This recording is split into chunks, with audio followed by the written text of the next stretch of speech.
Um, is it all right if we get started, Ayush? Yeah. All right. Hi everybody. Thank you so much for being a part of this event. We're really excited to have such a large audience today. Now, before we start, we want to let you know that if there are any logistical or technical issues that any of you notice, let us know in the chat feature. This event is being hosted by FLIP, or the First Generation and/or Low Income Partnership, which Ayush will speak more about in the next slide. Mm-hmm. So FLIP has been an active organization advocating for the needs of first generation and/or low-income students, FLY students, since 2009. We are a student-led volunteer group that has driven change on the Stanford campus to help make the university experience accessible and equitable for FLY students. We focus on community building, FLY student empowerment, long-term advocacy projects, and cross-class dialogue. Some of our most notable projects and proudest achievements are FlyCon, the first and largest conference on first-generation low-income student issues on the West Coast, Spring Break Food Security, which guarantees the availability of food and dining halls for students at Stanford over spring break, and a host of programming like Flip Your Perspective Week and Class Confessions to promote discussion of FLY issues. Most recently, we organized the COVID-19 FLY student response, helping secure housing, information about financial aid, and collect and address FLY student concerns. What I Wish My Professor Knew started during the 2014 to 15 school year in an effort to help increase transparency and feedback between FLY students and faculty. Since our initial event, we have adapted our program for numerous audiences and occasions, as we are doing for our current presentation. Throughout the time span, FLIP has hosted this event. The FLY office and VPTL have made numerous contributions to its structure. Each What I Wish My Professor Knew event starts with gathering student perspectives, and this event is no different. Throughout this last month, we have worked to gather over 160 responses from Stanford students that focus in on the specific academic and financial barriers that come with being FLY and studying at home. So our goal today is pretty simple. We will take the responses that we've received from students and offer data-driven feedback and opportunities to faculty, staff, and administrators in order to help instructors tackle the challenges of inequity in their classrooms this spring quarter and beyond. Our 161 responses came from three surveys.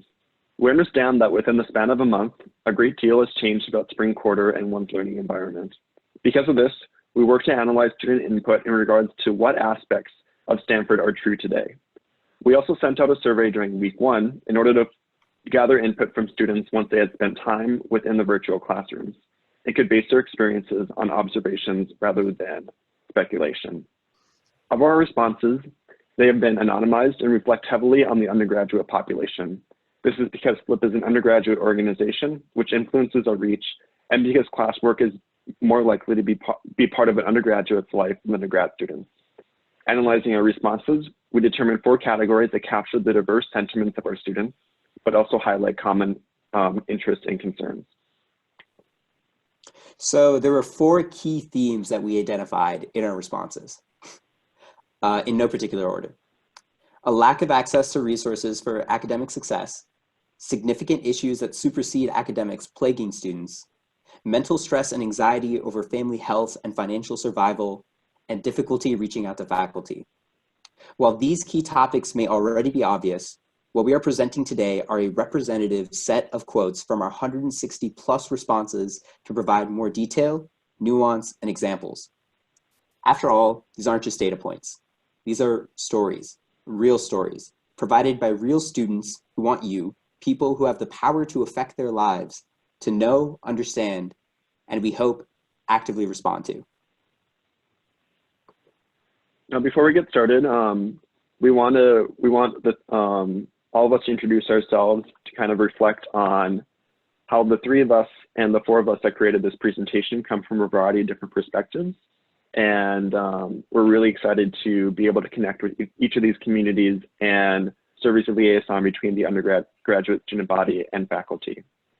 So I'll start. My name is Martin Altenberg. I use he, him pronouns. I am an undergraduate studying electrical engineering. I'm in my 3rd year right now. And I'm also a co-term studying computer science or getting my master's in that field. I come from a working class background within the Midwest, and I'm excited to work with the School of Engineering and everyone else at this event in order to increase the accessibility of the academic settings at Stanford.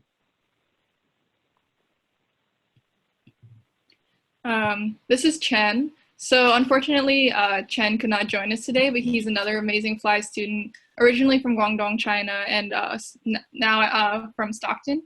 However, he couldn't join us today ironically, because of a required class attendance, but he really is an amazing student. He really did contribute to this presentation and all that we're giving out today. And so we just wanted to honor the work that he had done for this presentation made for you guys. So my name is Ayush Pandit. I use he, him pronouns. I'm part of the class of 2022. I'm majoring in bioengineering, and I'm originally from Nepal. I've lived all over the US, the East Coast with Long Island, up and down Tornado Alley, and now I guess I live at Stanford, so the West Coast. I'm a member of the Flip Advocacy Committee, and I also do a lot of spoken word poetry with the Stanford Spoken Word Collective. And you know, I mentioned that I'm from all over the US. That's in part because of my family's financial situation. Growing up, I went to over 12 different schools, and my family in the past has struggled a lot with job security. And that, I guess, is part of my perspective coming to this presentation. Yeah, and then lastly is me. Hi, I'm Kiara Bakasan. She, her pronouns, third year architectural design major. And so I come from a middle income neighborhood in Chula Vista, California. My parents were college educated in the Philippines, and we immigrated to America when I was about 4. I'm lucky to now be a middle class because we started off low income in this country. And I'm thankful because those experiences added with the 3 years of work I've had with Flip have just created this very rich background, which I can draw from to think about the way class is experienced differently by students at Stanford, and generally how all these policies, like everything that's happening, affects students of different socioeconomic class differently. Currently a little scared because my mom is in healthcare, so like this entire situation is can be pretty uncertain, especially if she gets sick, what happens, etc. But I think because of all of the experiences I've had, I am proud and feel able to stand here and hopefully be able to make this a really good event for you all that are attending. So I'll be presenting the first key area that we were able to organize responses from our surveys, and that is the fact that many students are lacking resources this quarter for academic success. I wish my professor knew that the living standards I have at Stanford are much better than my home. Stanford is the only place I can focus, eat regular meals, and have a stable life. Even before Stanford, many students found a sense of regularity and refuge within their high school environments. From my own perspective, I know many Fly students who would involve themselves in extracurriculars and academic activities in order to spend more time in their high school, which for them was a better learning environment. In college, the same sentiment materializes simply through being on Stanford's campus. Now students don't have this option and have to work in a home environment that can be unpredictable. Many Fly students are having to face this hurdle for the first time in their lives, and they are expected to produce the same amount of work. I wish my professor knew I have very little access to private, quiet spaces, unlike the many spaces we have at Stanford. And most places I would like to go to, like Starbucks or local libraries, are closed. That's why it's not very fair and can be more disruptive to have the class to ask people to turn on their cameras and/or not have background noise while talking. It's out of our control. Expanding on this first paragraph, I understand that Stanford can be a very social and sometimes distracting environment. I've lived in very socially active co-op houses these past 2 years. However, I've always had the option of being able to go across the street to the law library in order to work. When I got home, my initial instinct was to find a similar place, like a library, to work at, only to realize that every existing workspace in Fargo was closed. Many students are not even able to go outside during quarantine, meaning there is literally no other option than to work within their existing home environment on their academic assignments, no matter what.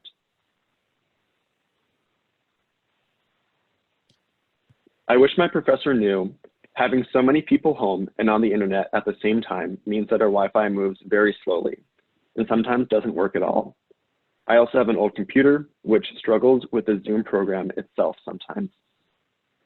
Because of the Wi-Fi difficulties, many students that I've talked to have emphasized how making lectures recorded is extremely helpful.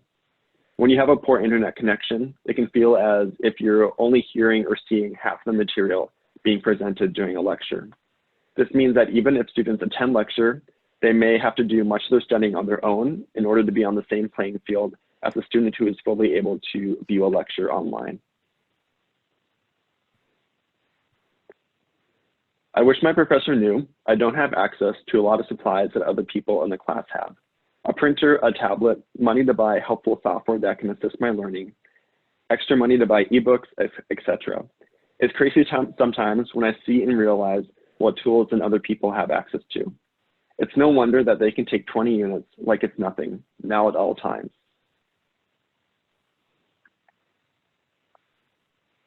And finally, I wish my professor knew that when course material and readings are accessible online, I can access readings easily and ideally at low cost. It helps take away so many basic barriers and stresses this quarter. This quote really emphasizes that students are aware of the existing work all of you have been doing to make your classes more accessible, and we greatly appreciate your efforts. Now we'll go into our first question and answer session that will focus more on ideas for increasing the academic accessibility of the classroom.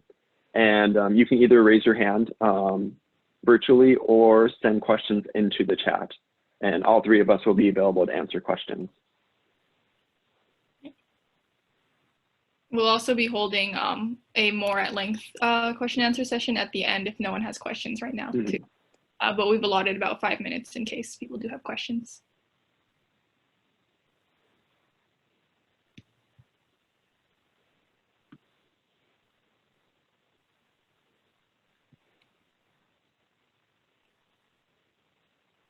Okay, so we have, has Stanford provided support for enhanced internet service for students who don't have adequate service at home? What other kinds of things besides accessible text have students found useful? And what resources are you receiving from Stanford, computers, financial aid at home, etc.?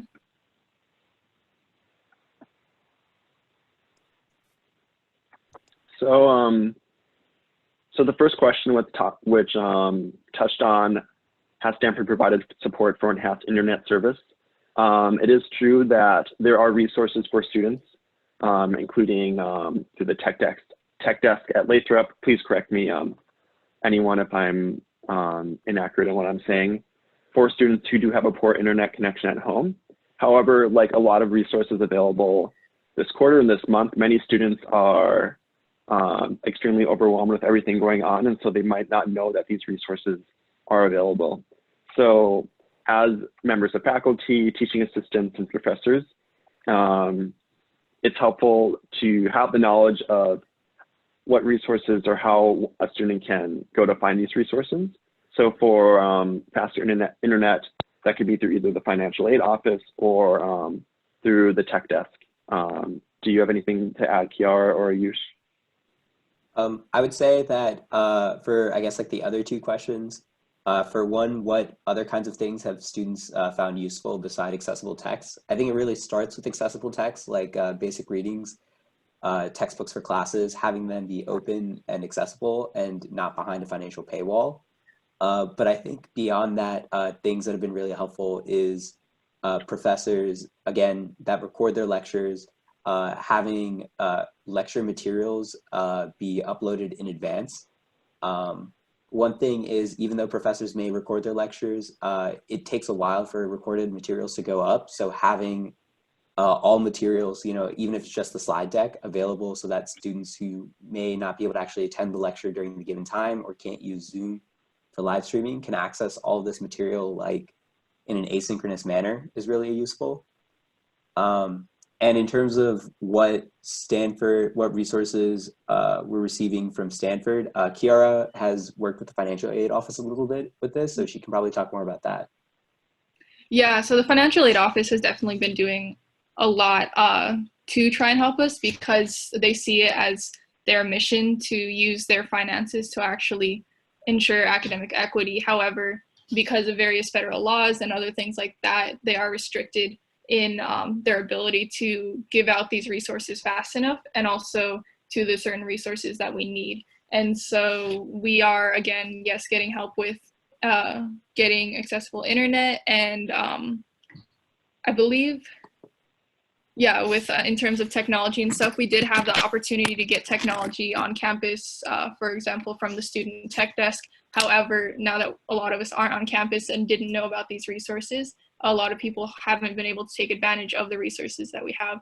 And so oftentimes we're seeing that it's really not, and it's often beyond our own collective ability to provide like these thousands of dollars of resources, but it is very much within our ability to communicate these resources, find out about them, educate ourselves, and pass that on to the students who, again, are very overwhelmed and probably don't know where to go to find what they need, so that they can pay attention, so that they can be the best students for your classrooms. Let's see. There was another question that focused in on why doesn't the university cover the cost of resources such as textbooks and online learning software for FLI students. This should just be a given. I myself definitely agree with this statement. I've been working a lot with Jeff Rodriguez and members of administration, and working to reduce or eliminate course fees for a lot of academic environments.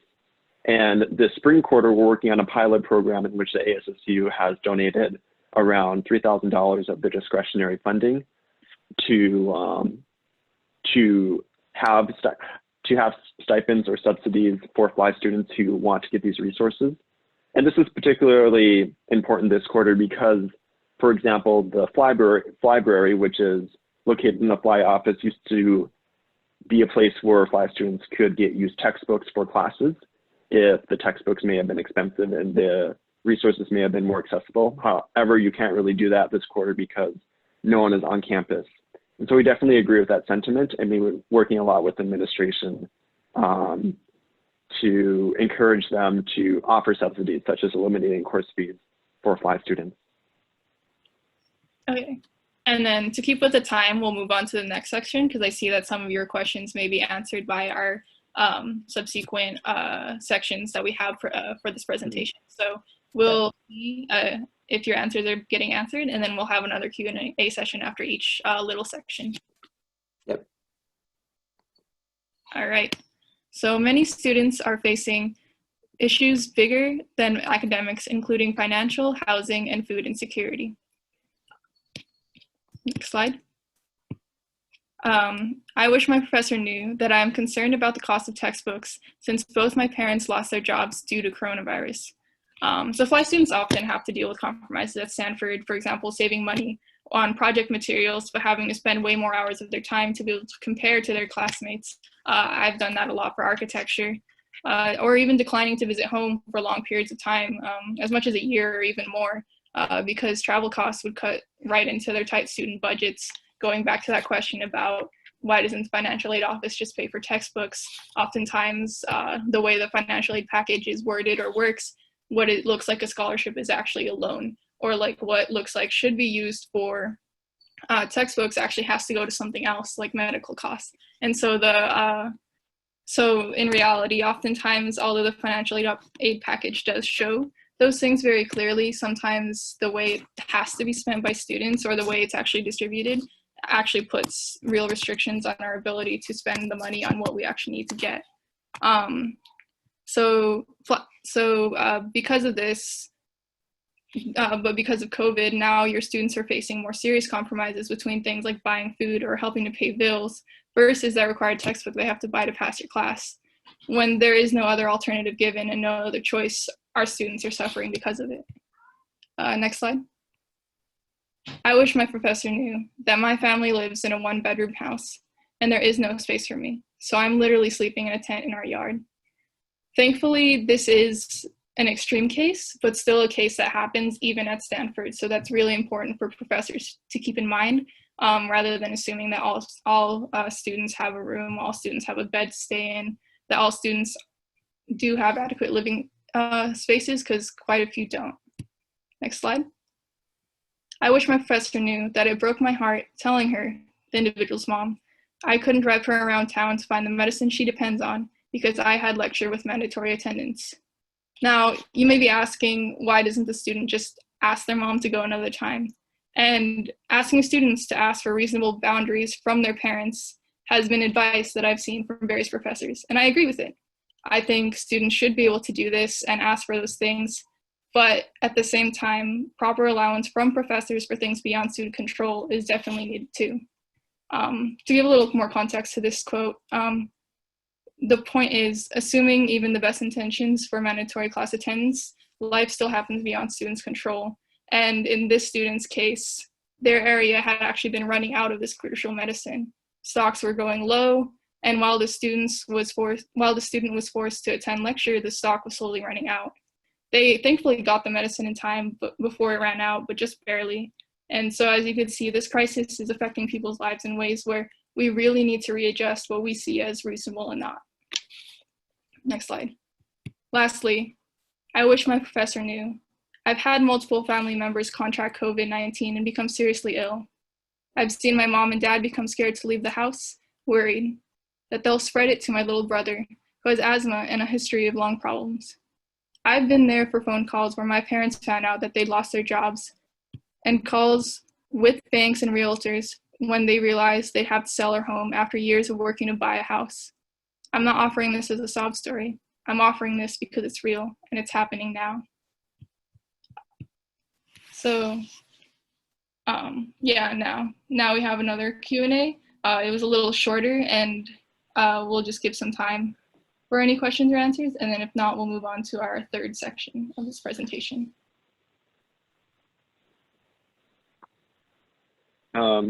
Reflecting on a question that was asked earlier about how professors can, or instructors can best gauge student needs, I think something that we've noticed is that a lot of instructors send surveys out before the beginning of spring quarter to kind of gauge what students needed in the classroom. And while this is really helpful, a lot of students who may have been in unstable living environments or had a lot of things going on at the same time may have not had the time to fill out these surveys.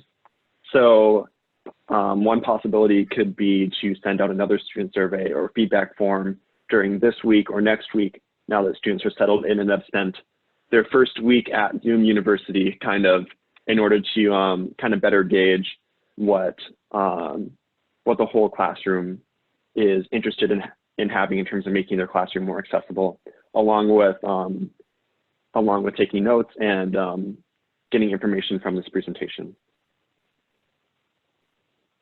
Yeah, just to second that, I think having more opportunities for students, making it or creating space where there's more opportunities for students to approach either teaching staff or professors with concerns they might have or issues they might have is always better because it reduces that barrier of feeling like you cannot talk to a professor, and that's something we'll cover later in this presentation as well.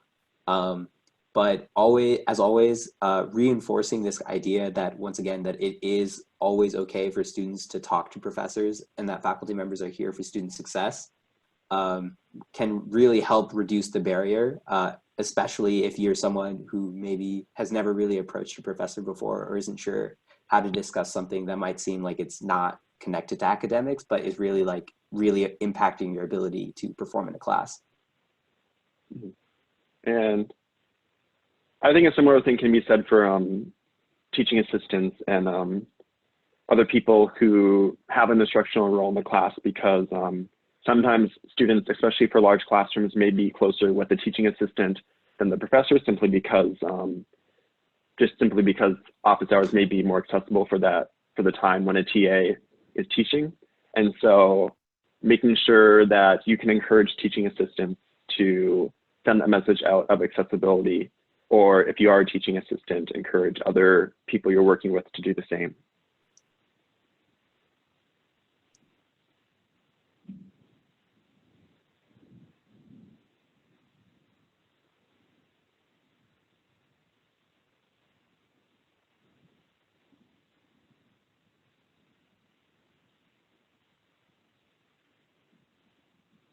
And there was another question about Stanford being more direct with recording lectures and providing accessible content when at all possible. That's something that we'll definitely take from this, this program and this presentation. I know a similar thing happened with kind of the structure of finals at the end of winter quarter, given that there was a lot of confusion and communication around the finals policy.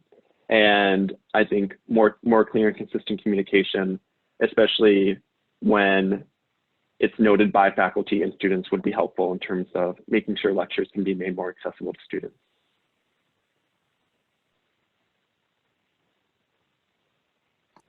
I think we can now move to the third part of our presentation. There will be another Q&A section at the end of that. So if you have any questions, feel free to just keep typing them in the chat. We'll talk about them in the next Q&A. So our next part of the presentation is students have added mental stress and anxiety over family health and financial survival. Of course, even non-FLI students can experience these particular stresses and anxieties. However, it is exacerbated by the glaring lack of a safety net that lower income households face.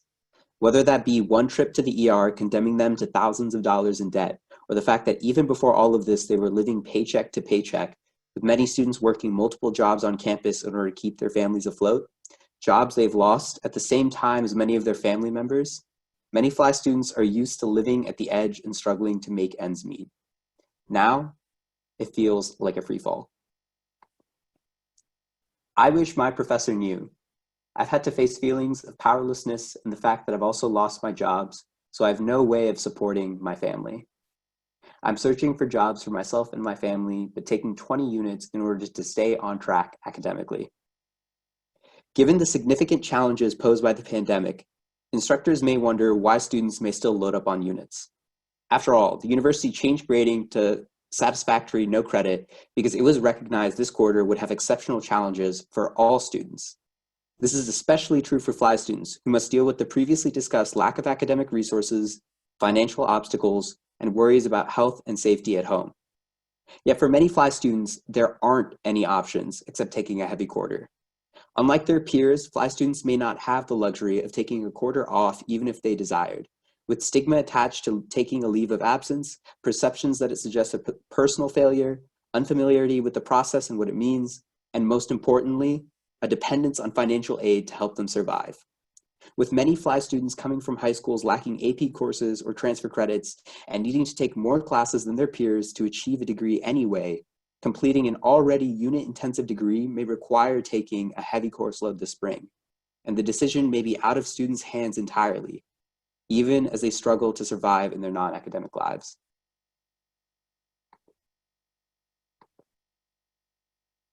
I wish my professor knew. My father is out of work, which is really stressful for me and the whole family. I'm also prone to migraines, and staring at the computer screen for long periods of time tends to trigger headaches and migraines for me. Don't let stereotypes about our generation fool you.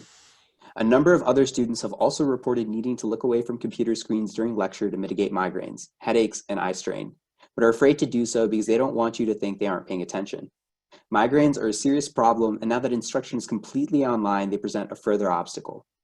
Add in the other stressors FLI students are facing, such as family members losing employment and worrying about making rent, and it's clear that expecting students to be engaged, video connected, and focused on specific material for long periods is a challenging barrier.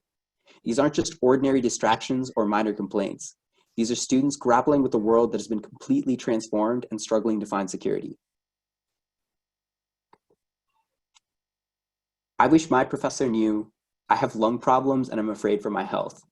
I don't know how my family is, but I can't check. My grades will definitely be affected by my stress.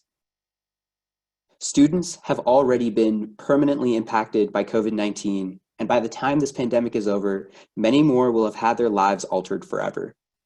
FLI students who don't have access to healthcare or whose family members don't have access to healthcare and are at high risk face a stark daily reality. For many, grades and classes can't come first. The first day of this quarter, I found out that my uncle in New York had contracted COVID-19.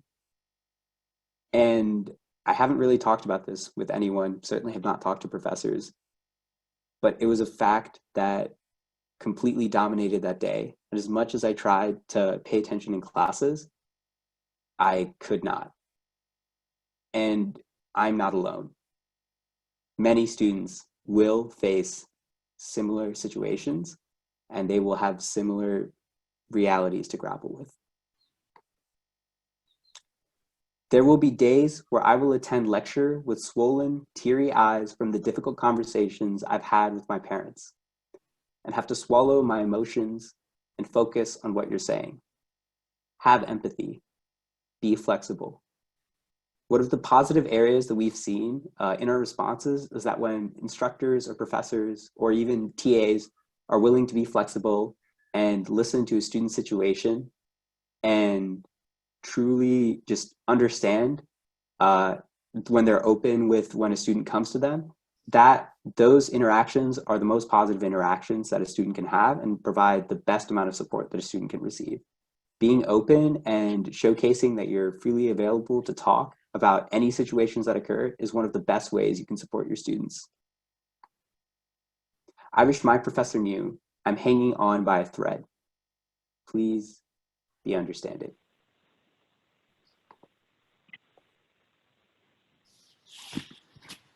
So yeah, we'll move into our third short section of questions, if anyone has any.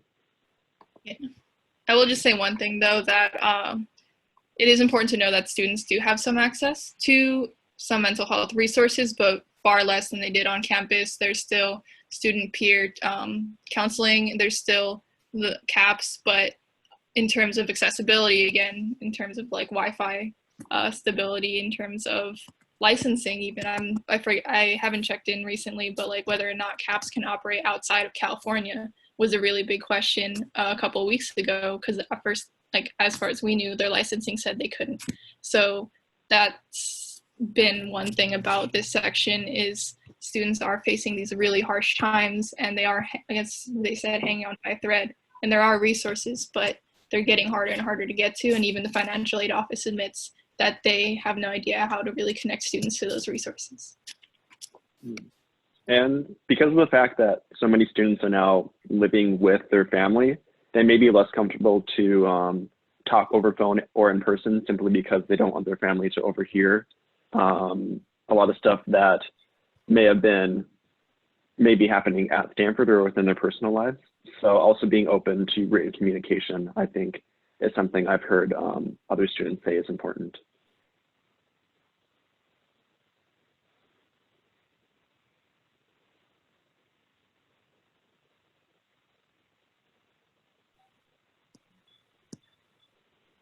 Oof.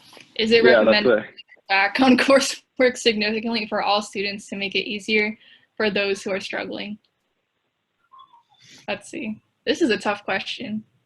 Yeah, I think in some ways, the changing of the grading scheme for this quarter has made it so students are still able to participate actively in coursework without being concerned about the grading. I would say that it is important for professors and other members of teaching staff to be open to granting extensions or assuming positive intent within their students, because there are just so many extraneous or external factors happening right now, including illness in the family or issues with unemployment within one's family, that I would say that the first thing that is important within the classroom is simply accessibility or an environment of positive intent. Yeah, I think my take on this question is this whole situation presents a really interesting question for instructors and students, is what in the classroom actually makes us want to learn? Like, is it all for a grade? And if so, does cutting back on coursework, and does that grade actually represent learning? And if so, does cutting back on coursework help students learning or hurt it? And I think one way you could interpret this question is, how do you make your classroom continue to be intellectually viable and intellectually stimulating without burdening students who may be going through way more than other students, is one way to think about this question. And I feel like that's why, maybe that's part why the I didn't watch it, but the whole faculty senate, they've debated for 4 hours on this very question of the grading scheme. And that kind of tells me that maybe there is something to be thought of like how instructors are thinking about, again, giving students things and having students do work that makes them think and makes them grow as students and like have this really critical mind without forgetting this human side of them, without forgetting that they're not just scholars, that they're not just able to drop everything that's happening around them. I feel like that is like what's central in this. And so personally, I don't recommend this idea of cutting back on coursework. I recommend instead rethinking exactly what each coursework is intended to do for students and their intellectual vitality. And again, with what Martin said, while also giving the kindness and patience to students who might not be able to meet that exact deadline, but want to do the work if they were just given more time.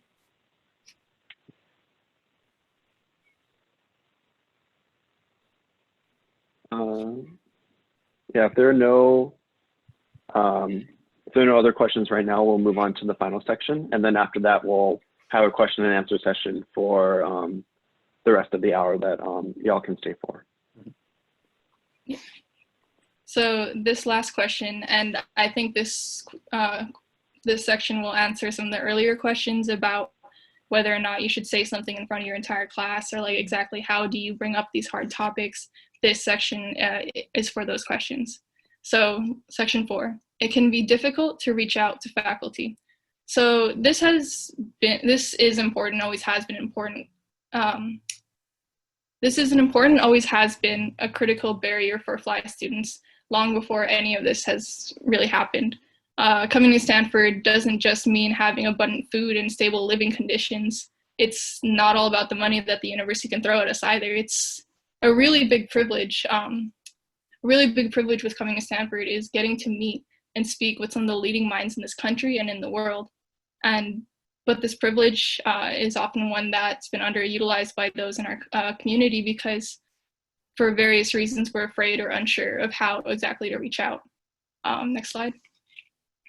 I wish my professor knew that I feel as a FLI student, it can be intimidating to attend office hours or schedule meetings with a professor or TA because professors do not always have a background that can understand what we are going through. So I'm just gonna say this, not having the right background is no reason to give up finding ways to connect to your students. It's no reason to give up demonstrating compassion and the willingness to understand what they're going through. Acknowledging the way your own experience, whether it's not first gen or not low income or anything like that, acknowledging the way those experience challenges your ability to understand your students will not alienate you from them. If anything, it would really humanize you. You don't have to pretend to know what your students are going through. You just have to demonstrate genuine care and willingness to work with students to remove barriers to success that too often your FLI students are facing alone. I wish my professor knew about what it means to offer unprovoked support and resources for financial issues. Providing support, even if it's just in the syllabus, for financial assistance means a lot and can change so much about our performance in course. And not just financial assistance, really any kind of external assistance that we know from research definitely affects student performance. Flip and many of our other campus partners have worked hard for the last 11 years to fight against any shame and stigma associated with being from underprivileged backgrounds and lower socioeconomic classes. Despite this, our students often feel embarrassed to have to constantly get financial help with things that others don't even think about. They can feel frustrated when it feels like they have to constantly knock on doors, and I've heard some students even say they feel like beggars because this university and its people forget that they admitted people like us. So by extending your hand first, you can help to break those barriers and provide avenues for students who need these resources the most. Even just by putting good resources passively on your syllabus, you acknowledge FLI students and their struggles and demonstrate a level of compassion and understanding for these struggles. And this is definitely a hard line to walk. You don't want to isolate students. You don't want to seem to like call out or pity a certain group. So it's all about really acknowledging and respecting their struggles as legitimate. And while it's hard to give sweeping advice on that, we do acknowledge that it is a hard line to walk and something we definitely are open to talking to if you find yourself struggling on your messaging and how you're presenting this to your students. And yes, from the comment in the chat, some instructors are first gen and come from poverty. And we do appreciate that. This student, I think, was speaking specifically about teachers who don't share that background. I wish my professor knew. Right now, I cannot honestly say school and my classes are my top priority. My family's finding some stability is. I hope that's understandable. I also hope it's understandable that this is a conversation that is difficult to have and not something that I want to talk about with professors, especially over a Zoom call. So I ask that professors take students' requests or students struggling at face value and meet them where they are. Asking for help is already hard enough. And as you saw from this entire presentation, students came forward with honest and real stories that sometimes is very embarrassing and very hard to bring forward to their own professors for various reasons. So thankfully they were able to put them here, and we're glad to have been able to present them to you in as honest and real a form as we could give. So now that was the end of all our presentation, and the rest of the time will be dedicated to any more question and answer that you guys have for us.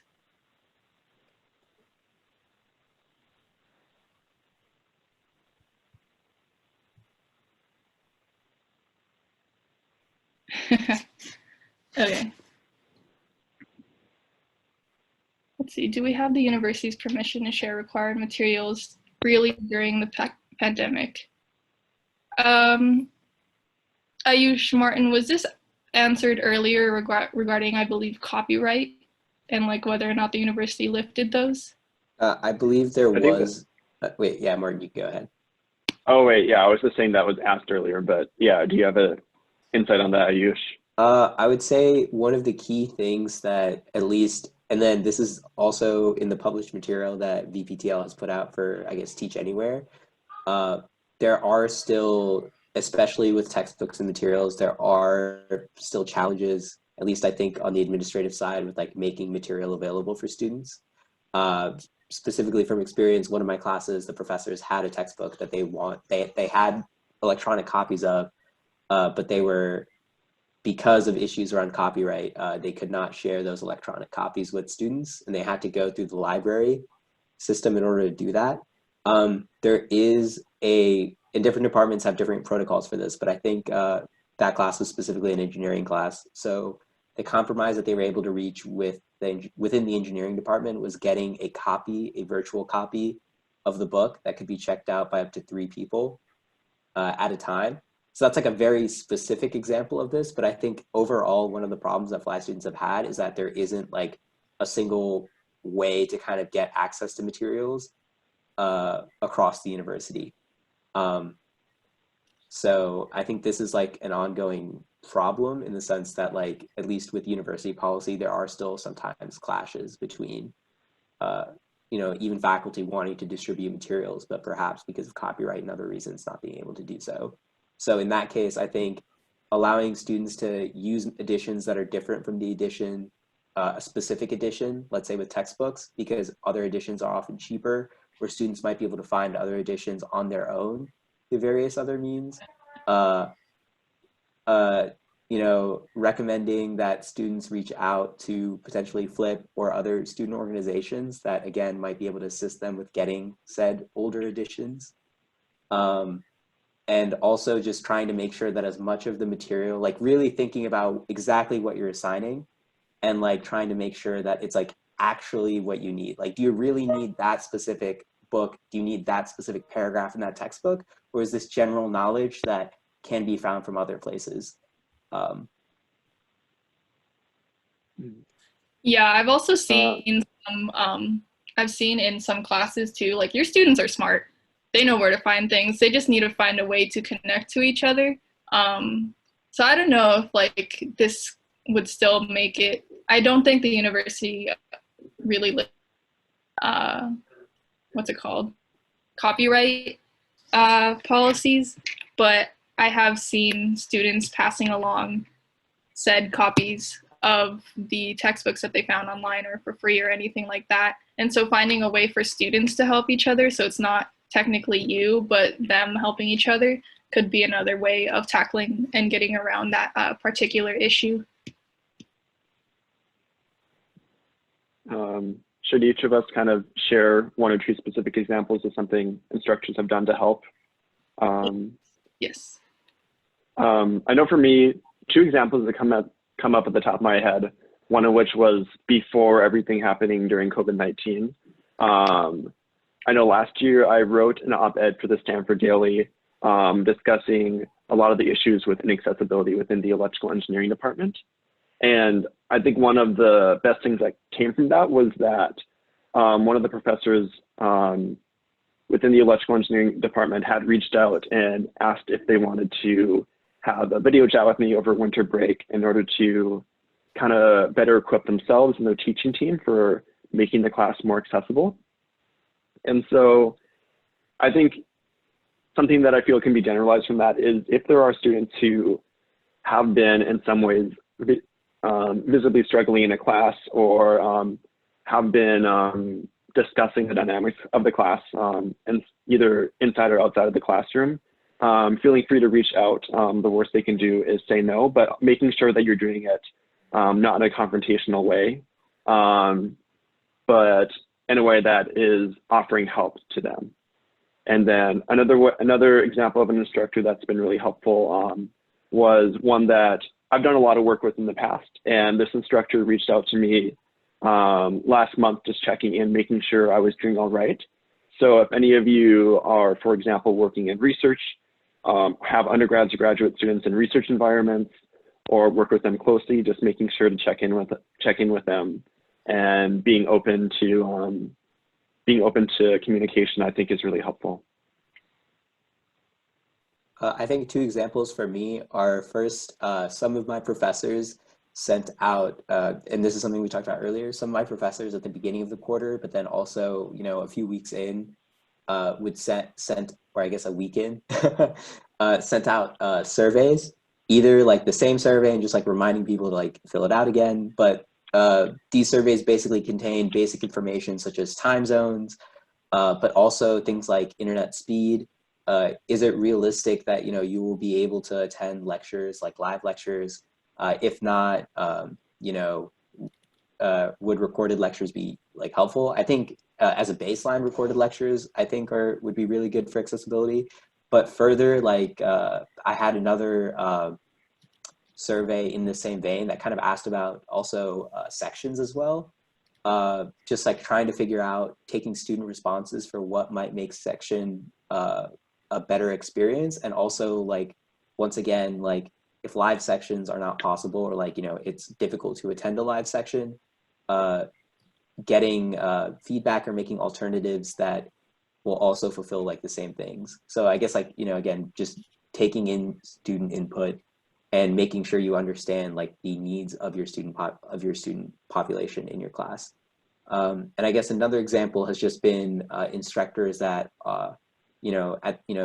at different points in during the class, just kind of once again checked in with people and were like, if there's any, like, just made it clear during the class itself that if there was any need to talk about anything, like, whether it regards deadlines, whether it regards ability to attend classes, be just like making it clear that students could approach them.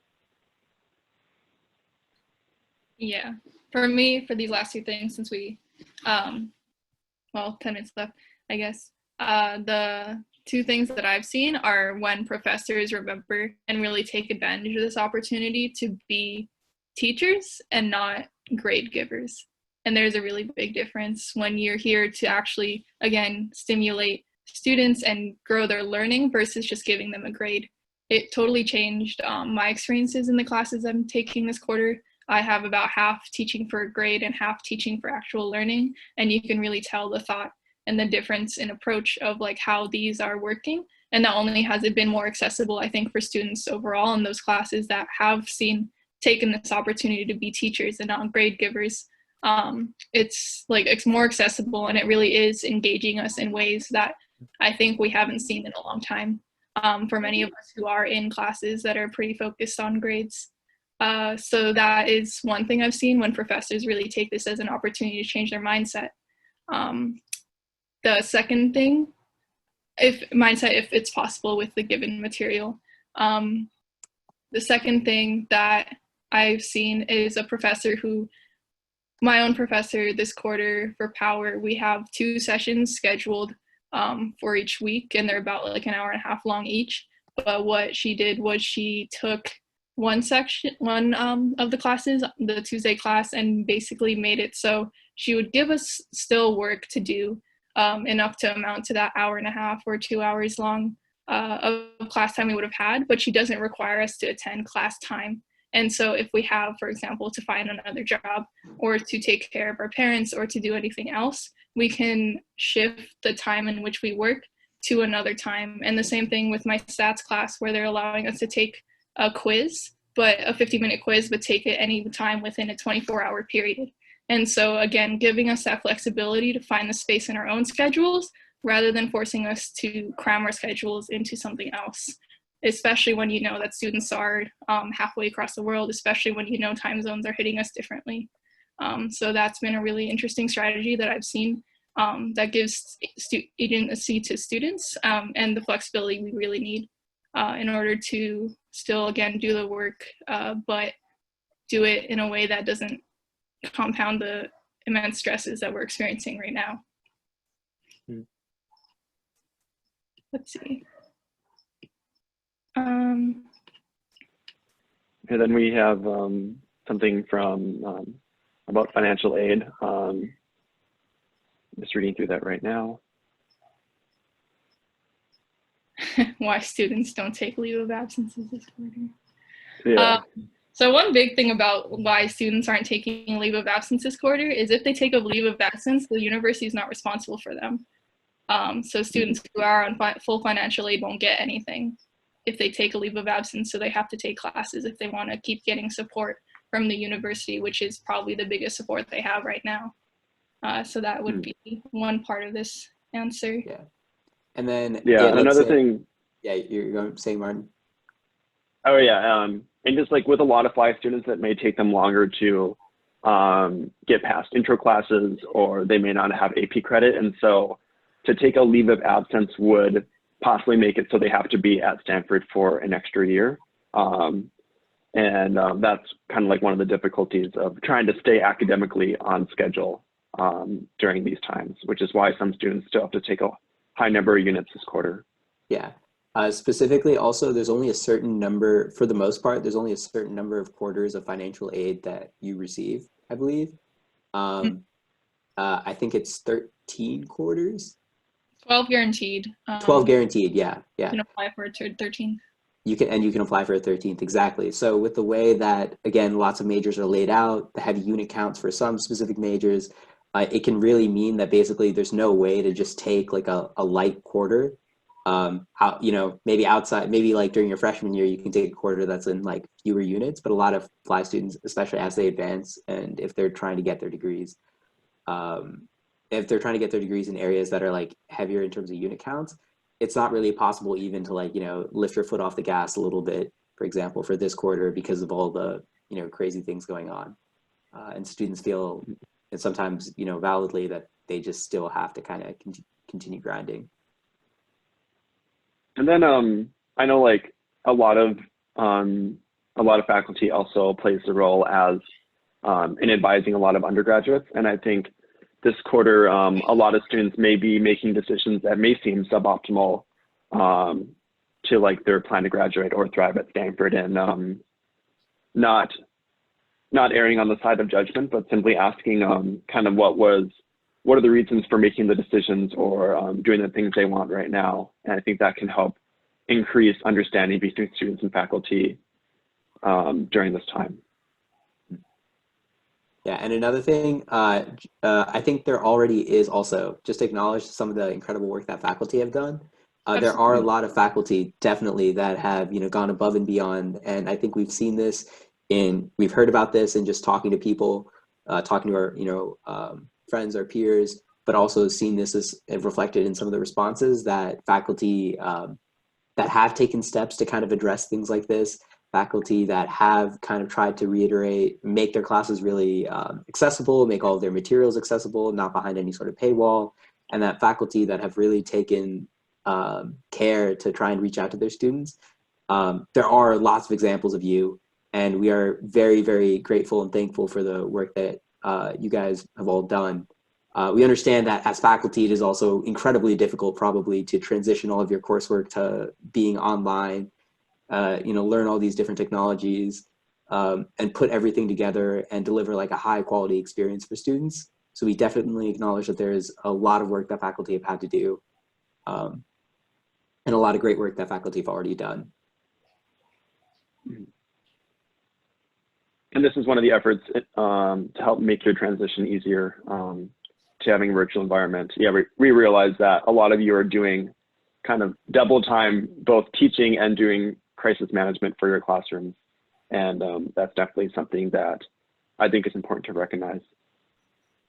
Besides that, logistically, if you haven't read, this presentation will be recorded and it will be available online. And we'll send out a link soon to where this presentation can be found. Yeah, as for now, I shared it just a bit ago, but I could share it again. There's a tiny URL of our handout for this event, and we'll be adding things like links to the video as well to there once it's ready. I think you also said it'll be on BBTL's website somewhere. Yeah, so this video and then our handout from the presentation, which will contain links and all that, will also be available through, I believe, VBTL, and it will be posted. Yep. But yeah, other than that, thank you all for your attendance. See people checking off, and we were able to be helpful to everything y'all needed. If you have further questions or anything like that, feel free to reach out to us. Our emails were on the email that you might have received, and we can add it again to the handout gave out, because we know this is an ongoing conversation. It really should be, regarding how to deal with this together. So we appreciate everything y'all have done for us so far, and we look forward to seeing what else we could do together. Yep.